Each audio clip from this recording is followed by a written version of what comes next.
До вечера ще е шоу. Пак и ви не трябва да правя.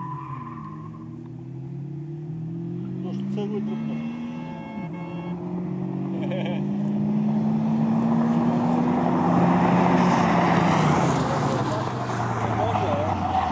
Тя накрая му тръгва колата на Маджо, като влезал 4000 оборот. Този път с повече. Няма шанс. Къде спре, бе? Та има два джоба. Направени и аз да се поведехте, после през тревата влезеш. Язък ти, бе, Маджо! Още коне. Вчера бех при Евгений и Евгений вика.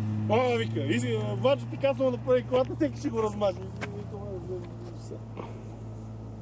Никой няма шанс срещу него. Маджо ще му се ревеси.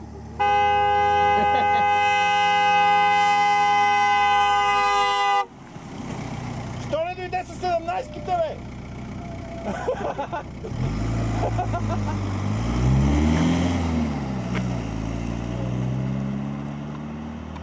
Вече няма никога да писам. Прибирам си тефтерия.